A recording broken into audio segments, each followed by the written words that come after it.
All right, welcome to Global Impact tonight. This is David McQuail. As usual, we are having some technical challenges in the studios here, but we're going to be able to broadcast tonight. Thank you so very much for tuning in. I hope that you are well, all is well with you. We are having some good time here. We trust God that you are too. Just after Easter, so everyone is a bit relaxed and life is starting to get back to normal. It's very funny here that people in the name of Easter celebrate, but they don't know Christ, and they don't understand. To them, it's basically just a holiday. So, welcome to the show, David McQuail tonight, and we will have another great time on the My Mission trip to Ghana. So, don't go away. I'll be right back. McQuail on Global Impact at TC. Oh my word! On Global Impact at TCN with David McQuail on Global Impact ECNTV.com. Yeah. And with David McQuail on Global Impact at TECNTV.com. TECNTV.com.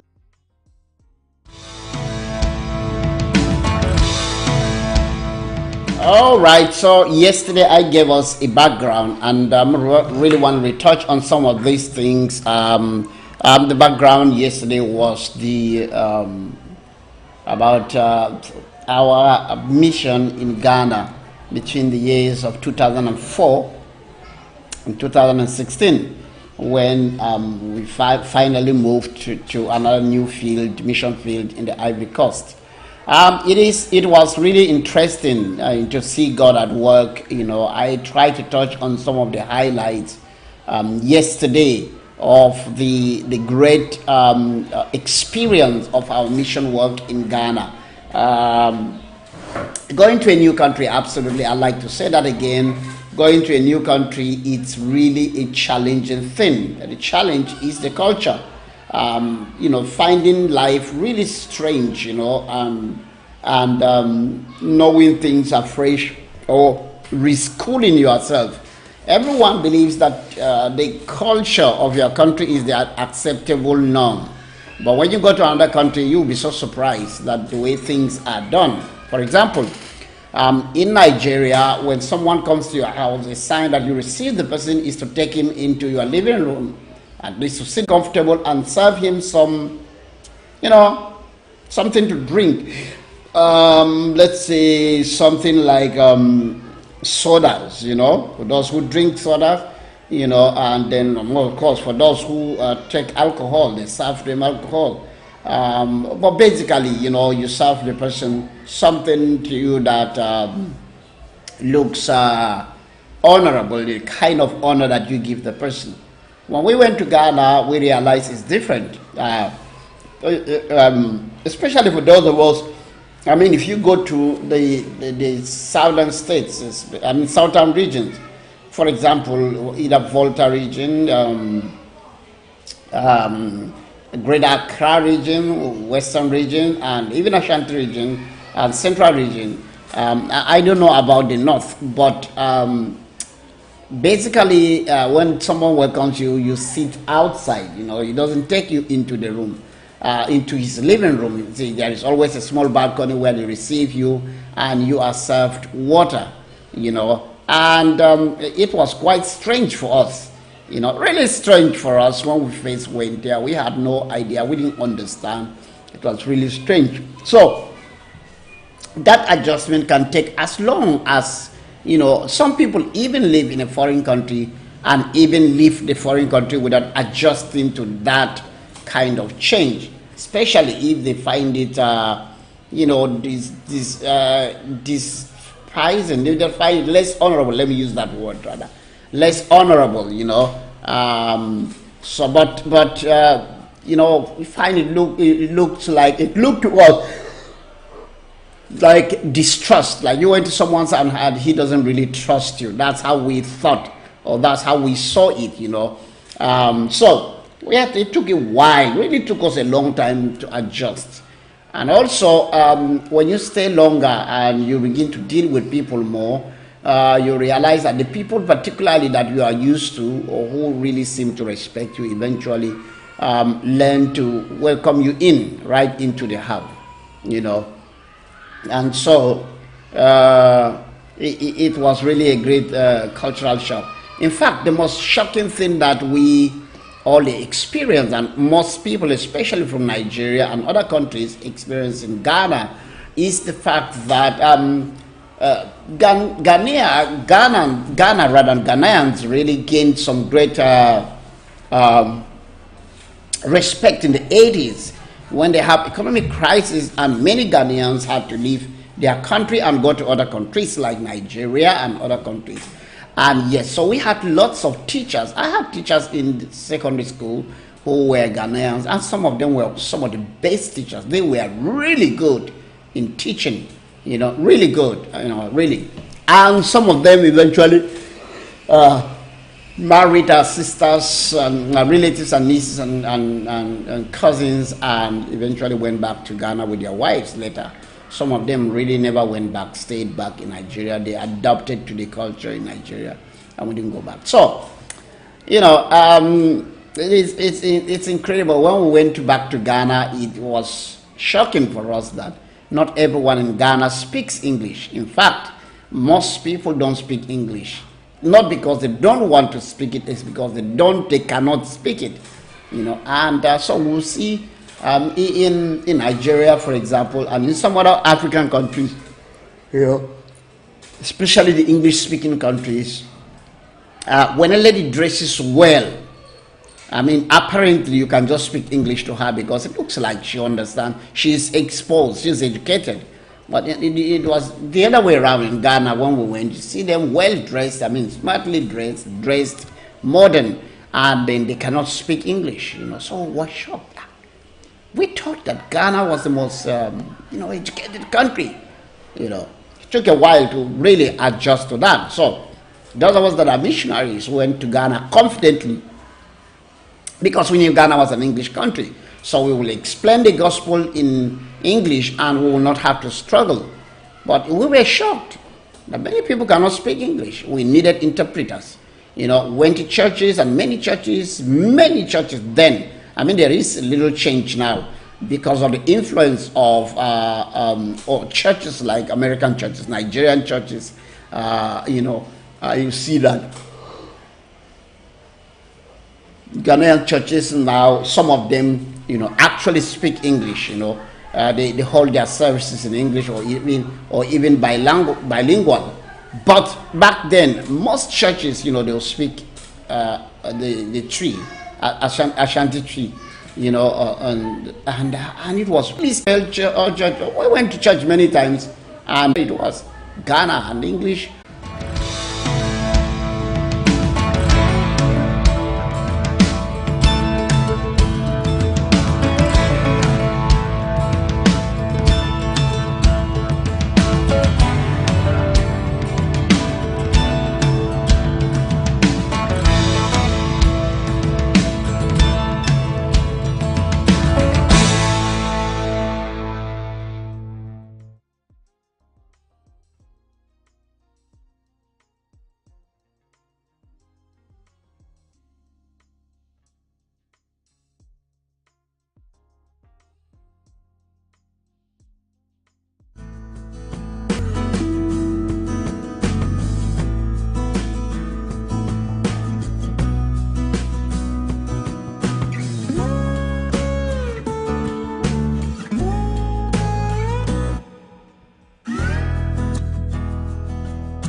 Okay, welcome back to the show. Welcome. This is David McQuail again, hosting Global Impact.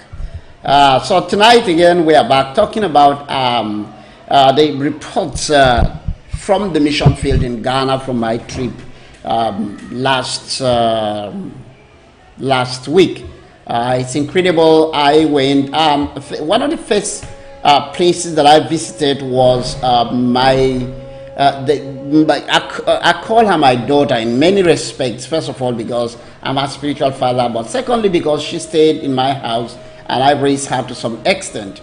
And it was really quite difficult. She grew up in a very difficult form. Their parents had a broken marriage very early when the girls were young, and the kids stayed with the dad. The mother went and remarried somewhere, and the father also is not really he's poor, apart from being poor, and he just doesn't know how to raise kids. He can't just raise kids. So the girls were basically, two of them were just growing on their own. So eventually they got to, one of them got to be invited to church. She came. Then we had a church in Ghana, and when she came, she stayed. She didn't have a place to go for a while, so because she didn't have a place to stay, we took her in with my wife. We took her in, and she stayed with us. And that day for a long time, this was her home. This was her home. And I was her father, And she, because of the difficulties that she has faced in life, Abigail, find it difficult to adapt and to adjust anywhere she went. She didn't trust anybody. That's the truth. She didn't trust anybody, and she dealt with everybody out of distrust. She was very distrustful of everybody, including myself. She would want to respect me, but then she would do what she wants to do. There was just nothing you can do about it. But there are so many things I liked about Abigail. One, she cannot just lie. She will tell you what she does. She will not hide it from you. She will tell you, this is what I did. It's like, well, just know this is who I am. There's nothing there's nothing to hide. So she tells me exactly what she does. She get upset, she say it. She offends me, she say, yes, I did it, daddy. She goes to the wrong place, she tells me I went there. Yeah. That really was one of the things that really attracted, let me really realize that Abigail is having a great future. And so she would really mess up. She would go out, she would come back late. When I said to her, the instruction in my house is that, kids must be home by 8 p.m. And she will come 9 or 10 sometimes. And, of course, she knows that she offends me. But she felt, everybody has offended me all my life. There's nothing wrong, with me offending someone, right? I get offended all the time. And I was busy, really, not really offended, but I was trying to be a father that she's never had in her life, So it was really difficult, and many times it was difficult, and I just didn't know how to go about it. And we prayed for her. She was coming to church. She was hearing teaching in the house every morning. But it takes a long time to turn around a young person who has suffered so much all their life. I learned a lot from Abigail. You have to be patient. You have to be patient. I remember one night I called her and I said, Abigail, hey, listen, it apparently looks like you called me your father, but you cannot obey me. So I want you, I'm giving you, did I say a week or so? You have to find somewhere else to go, because I can't tolerate your attitude. She kept quiet, really quiet when I talk. She actually doesn't argue. So when I finished talking, she said to me, Daddy, you are my daddy, and I don't have any other father anywhere. So this issue of I'm leaving your house, it's not going to happen. Where am I going? You are my father. How can you leave your father and go elsewhere? By the time she finished talking, I was laughing. And she told me, she said, she's not going anywhere. You are the father that I have. But I understood from her tone that she was trying to change. This is how she has grown up. This is how she has survived. She's survived by being stubborn, by being daring, by taking risks, by also, giving it back to people as they give it to her. So it was going to take a long time for her to change, but eventually she didn't go anywhere. She stayed with me, and it was really quite a great experience. I'll be right back after this break.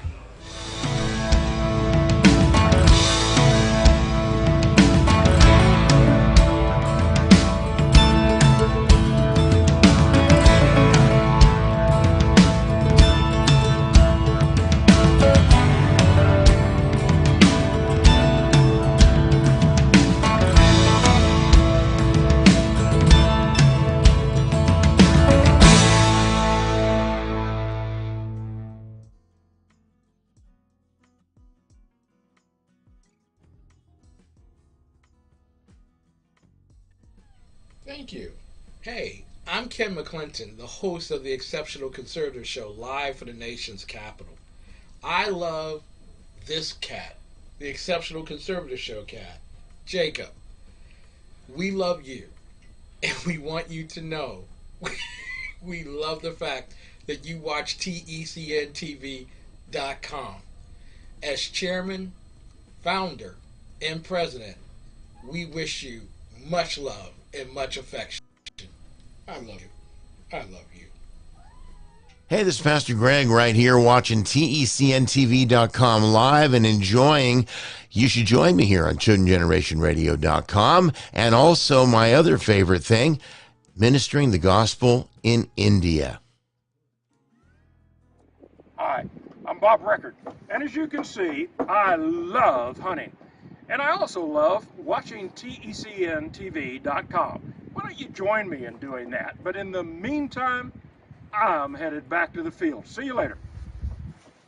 Hi, my name is Tiffany Jones from Beyond the Lines.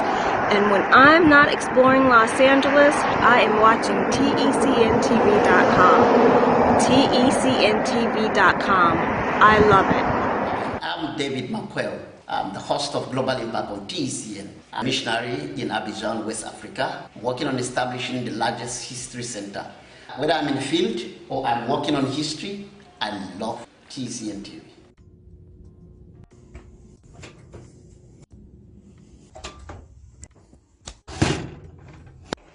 When I'm not making delicious cookies, I'm watching TECNTV.com. Hi, I'm Randy, and I love the golf. And I love TECNTV.com.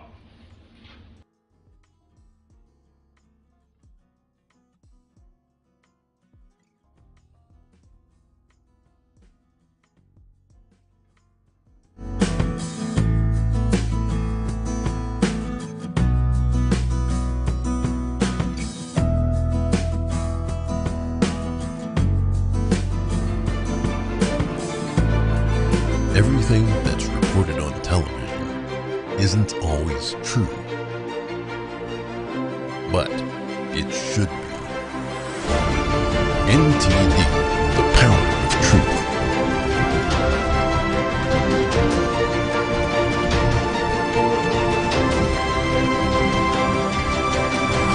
Now available 24/7 on television and streaming platforms. All right, welcome back to the show. David McQuell here, and I'm hosting I'm hosting Global Impact on TECNTV.com. Thank you so much.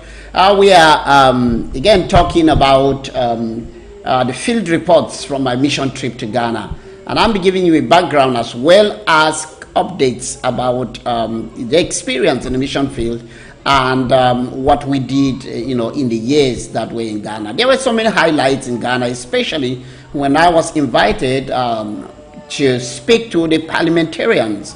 That's the Ghanaian National Assembly, the Christian Fellowship of the Ghana Parliament.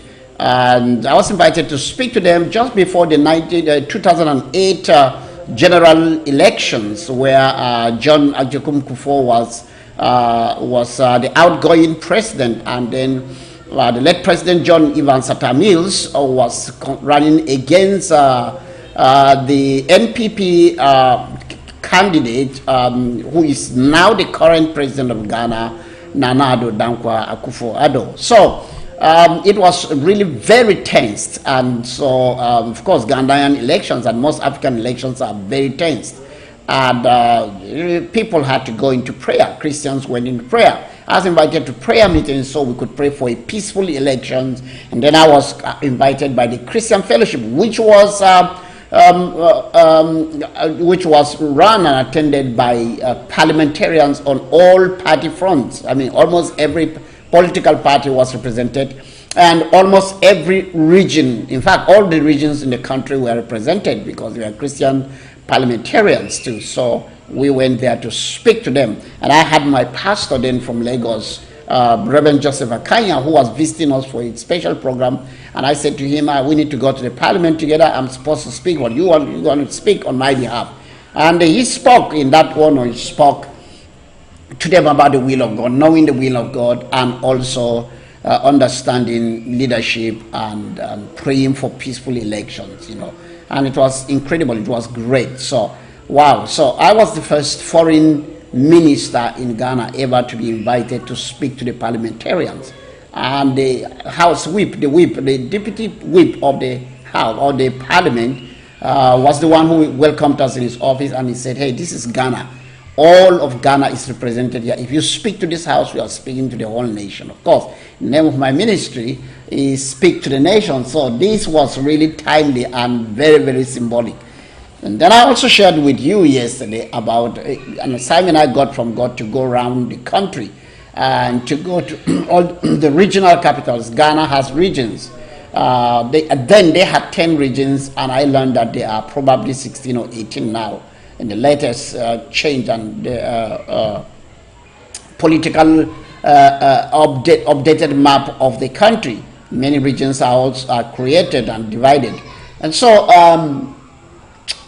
I want to pray to seek God's face concerning the work in Cape Coast, in a hotel in Cape Coast, not far from the famous Elmina Castles, where was the central point of the exportation of slaves, where they were loaded onto ships to be sent to the Caribbean and Europe. So, in my prayer, one of the things the Lord said, I should go around the country and go to the regional capitals precisely and take a night and pray for a revival, pray for a turnaround in the nation, in the spiritual turnaround of the nation, which I eventually did. Of course, I was already in Cape Coast, so I began from there. And then later on, I went to, and of course, I live in Greater Accra region, so I also prayed in Accra. And then we went to, with a friend, we went to Volta region, Ho, which is the capital, and to Eastern region, which is Koforidua. And we spent the night there and came back. Then later on, I took another trip to Kumasi, which was a little bit marathon, to Kumasi, which is the capital of the Ashanti region, then to Sunyani, the capital of the Brong Ahafo region. Then I went to Tamale, the capital of the northern region, passed an idea, headed to Bolgatanga, the capital of the eastern region, upper east region. And then finally I went to, from there I came back and went to Wa, the capital of the upper west region. I think the last place I went to was Takoradi, the capital of the western region. Went around the country. It was incredible, praying for the nation. And I had great experiences. The experience that I had, which I really love, is the fact that almost everywhere I went to, traveling to places you've never been to, can really be strange, sometimes scary. But I went to these cities, most of them I arrived at night or late in the evening. And somehow God would have placed somebody there. For example, when we went to Ho, there was this young man, as we just alighted from the bus, this young man came and said, hey, where are you going? And I was surprised, initially we were a bit suspicious. Then we realized, hey, this guy could be sent by God. And he took us around to some guest houses so we could get the right guest house where we would stay. And it was wonderful, it was amazing. And it was, he just gave himself, really took us around. And finally we got a very good guest house where we could stay and pray. It was incredible, and I just really thank God. Something happened in Sunyani and in Tamale. Tamale, no, but it wasn't difficult for me in Tamale. And the same thing happened in Bolga. In Bolga Tanga, the capital of the Upper East. Someone was just there to take me on, and I was just grateful to God, and I bless His name for such a wonderful experience. I'd like us to look a little bit. Yesterday we began to look at the culture of Ghana in some way. We will continue from the video from where we stopped yesterday. I think that, so is this where we were? No, not this. All right, so, okay, so I think I'm right there. Well, in a minute. So I really want you to look at this. And we were looking at the profile of Ghana and looking at, just to give you a background of the country and the challenges that go with it, and also the people's way of life. Very, very rich video. And thanks to this, the organization that produced this video, free video on YouTube for our own benefit. So I'd like you to just take a minute and watch this. More than one half of the population of Ghana is made up of Christians, about 1/5 is Muslims, and a small segment adheres to the traditional indigenous religions. Indigenous religions, while widespread and deep-rooted, lack a systematic body of doctrines, though they are based, in general, on belief in the existence of a supreme being. A number of lesser deities associated with various natural phenomena are recognized. Considerable prominence is given to dead ancestors who are considered to be ever-present, capable of influencing the course of events for the living, and capable of serving as intermediaries between the living and the gods.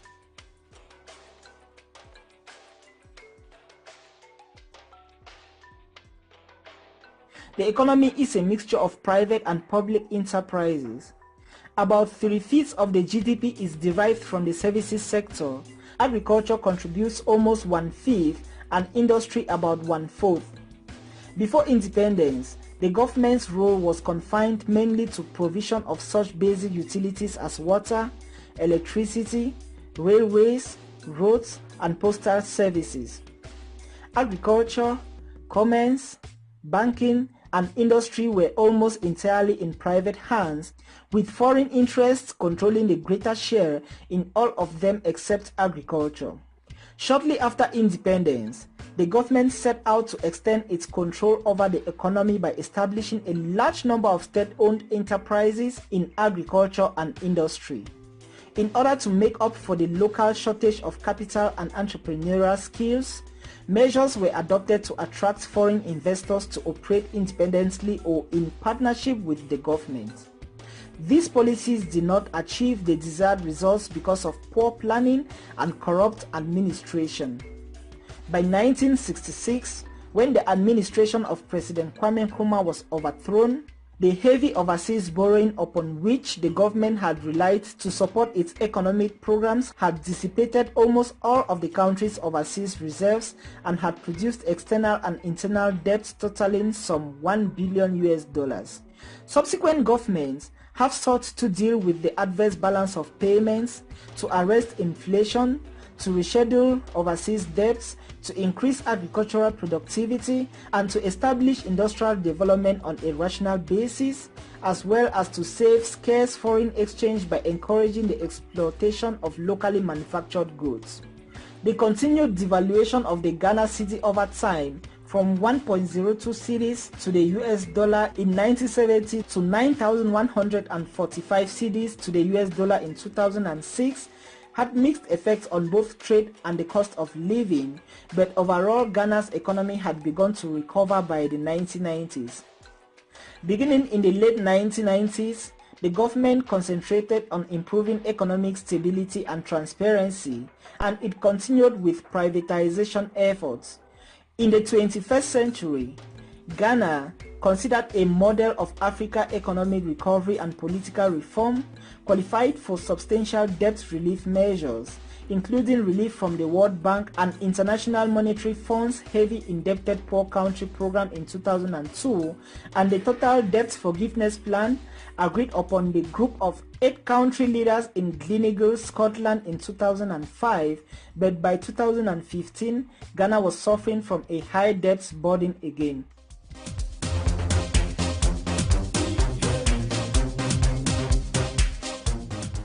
Although Ghana has a wide range of minerals, only some gold, diamonds, manganese, and bauxite, the principal ore of aluminium, are exploited.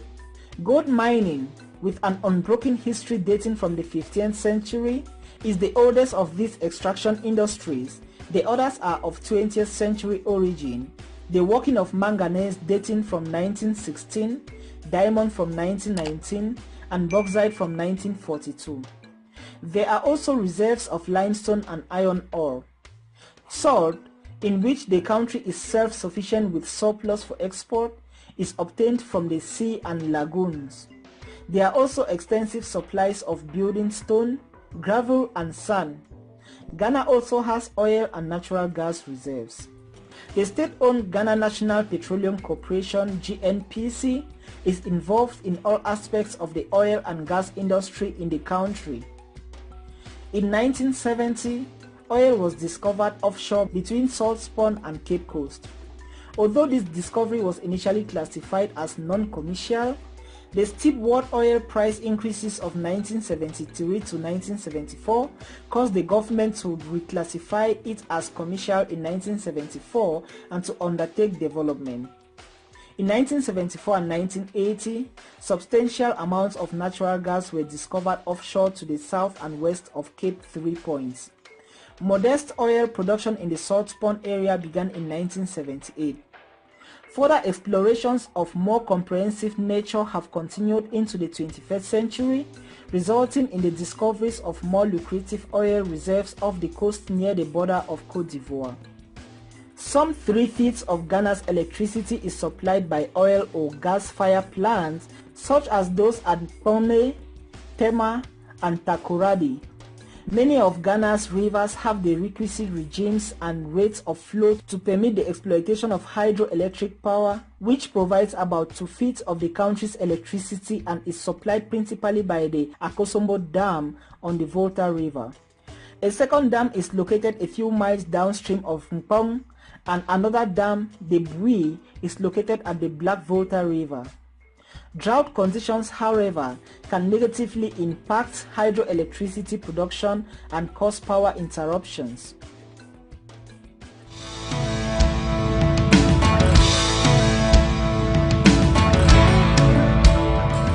Well, so that is a brief, you're beginning to get the story about Ghana and understand how it is. So life really can be very tough for Ghanaians as they continue to struggle to balance between political stability and then economic growth. Of course, again, like all African countries, a lot of the way the countries are run are socialist system. When I mean socialist is where the government determines most of what happens. The government's budget, the government's decisions, the government rules, the government intervention all affects everything. You know, it's not like a free market society where people just go out there and put their best and come out with the best without government really intervening gravely. Yeah, so Ghana is not exempted. It's about the same thing, you know. And so you have a lot of these challenges, economic challenges, a lot happening in Ghana, in Ghana with the Ghana society, Ghanaian society. By and large, Ghana is doing well. One of the unique things about Ghana really is the fragile but stable political system unlike other countries around that have gone into all kinds of civil crises. Ghana has had its own challenges, but it has never exploded into a civil war. We had civil war in Sierra Leone, in Liberia, in Cote d'Ivoire, just besides them. We've had, so many challenges in Togo. We have civil war in Nigeria. So many challenges in Niger and Chad, and even the Cameroons. But Ghana has largely been, of course, they've had internal wars and internal crises, but it has never, really amounted to a civil war. However, so it makes it really easy for people to kind of look forward to the future, that no matter what is happening, Ghanaians will come to their senses and calm down and live peaceably with each other. So, exactly. So we had some really good opportunities back then in Ghana. We had some great opportunities to enjoy and to understand the culture and settle down in the culture. I will be right back after this break and take the last section.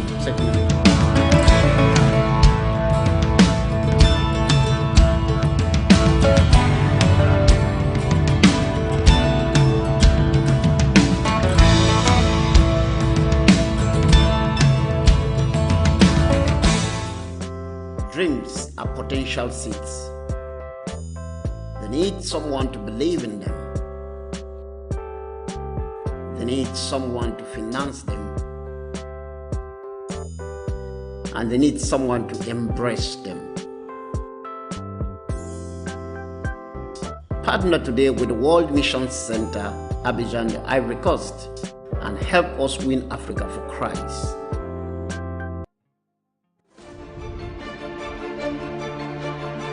Everything that's reported on television isn't always true, but it should be. NTD, the power of truth.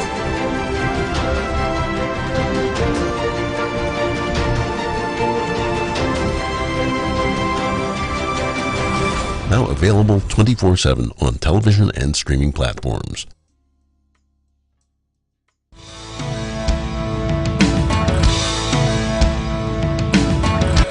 All right, so welcome back. I'm really glad to be with you here. So I was talking about Abigail, I went back this time around. Abigail, was getting already half grown, just before we left Ghana, so we really talked with Abigail. Hey, what do you want to do? She said she wants to be a fashion designer. So send her. There are two ways of doing it. You either go to school or you go to the apprenticeship. Abigail is amazing. She is really an intelligent young woman.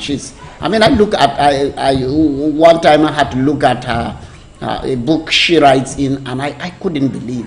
I knew graduates that cannot articulate their minds and write their feelings the way Abigail could do it. She writes wonderful English. And she was very poetic in her expression and very artistic. And so I always wanted her to go back to school. But she has had so much psychological hurts in life that she felt that she was not going to be able to concentrate in school. So she said she wanted to do fashion designing. Well, bless God, we had a lady in our house who was really good seamstress. And so, of course, as it is done in Africa, you can do apprenticeship. So she went to do apprenticeship. We talked with the lady, paid the money, and then she went to begin. And it was incredible, and the woman had a tough time with Abigail as well as I was having it. But she was getting better. She was getting better, learning to adjust and to adapt and to work with, to live with people. And graciously, even after I left Ghana, Abigail was able to round up her studies and her apprenticeship, and she was really good. I'll try tomorrow to bring you some photos from her graduation. And it's incredible. She was weeping. The woman was, her mistress was weeping, and and we were in the Ivory Coast and didn't have the opportunity to go and attend the graduation, but it was wonderful. But she's made some nice dresses for her mom, who is my wife. She's absolutely good. Now, so But now she has a baby, she has a home, she has a baby, and not only that, and during the lockdown, the economy was adversely affected, and for a long time she didn't even have customers, people coming to make dresses. Where was the money to make dresses? Life was so hard, and so she was still looking out for a place where she could set up her shop and still sew. So she got a place where there was already a lady there by her side, that was a seamstress, and the landlady said she wouldn't let two seamstresses in her house. I don't know why, it's strange to me, but yeah, well, that's Ghana. So she thought about what would she do instead of that. But initially, she started already thinking that, hey, I could set up my shop for sewing, and at the same time, a little grocery store where people can buy, can come to sew and do some things and then buy provisions for the family. And so when the woman said she wouldn't let her, do that, her seamstress, well, she said no problem. She started a provision store, and I was so surprised when I saw the store. And I knew that this girl has turned her life around. Not just that, I see her using her intelligence. Again, I see her independent. I see her, running her business, managing her finances, her capital, her profits, and then restocking her store. I was greatly blessed. I tell you, I cannot tell you how happy I was. And I am still really very happy. And I went her and I really hugged her very well. I was really glad for the progress that she has done in her life. She grew up more or less like an orphan, and a very troubled past that she lived with me. She had a very difficult life, and she would tell you, Daddy, I'm really sorry. Daddy, I'm sorry. But then, of course, she will do another one again, and she will say, Daddy, I'm sorry. She was never pretending. She was always honest in her apologies, and she was consistent as she kept, working on her life. And today she is a wife, a mother, and she's running a business. She actually is set for the future. She was telling me that she plans to, of course, get a land where she can build a house. In Africa, a house is an asset, not a liability. It actually saves you a lot. So she could get a small portion of land and build something on it. And I was totally touched, and I was really proud of her. I told her, I said, Abigail, I am really a proud father. I'm proud of you, and I love what I am seeing. She's making progress in her life, and I bless the Lord. So, yeah, so that's really great story from Ghana, an incredible story and a very wonderful testimony of someone, and yeah, of course, she gave her life to the Lord and began to learn scripture, began to be committed. Of course, living with me, you don't have a choice. So she lived and she enjoyed the word of God. She got committed to Christ. And she's living her life, and I'm happy that she's a Christian. I'm happy that she has a home. I'm happy that she has set her foot on the ground, and I tell you, not even her parents made the progress that she is making at the young age that she is now. Abigail should be probably about 23, they are about 24, but she is really already a stable woman. She has a future, and the future is truly getting brighter.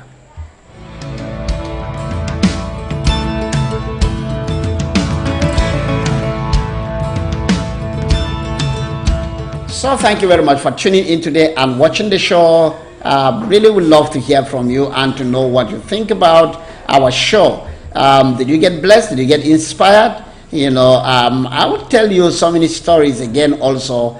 Very amazing stories. So our email is scrolling down the bottom of the screen. You could write us a mail. Let us know how you feel about our show. And if you got inspired, share. And I tell you, it really just impresses. It really makes us better, makes us not just feel better, but better, because when we listen to what you say, we know what we got to work on. So thank you so very much. God bless you. I'll see you tomorrow with another fine edition of Beautiful Stories from Ghana.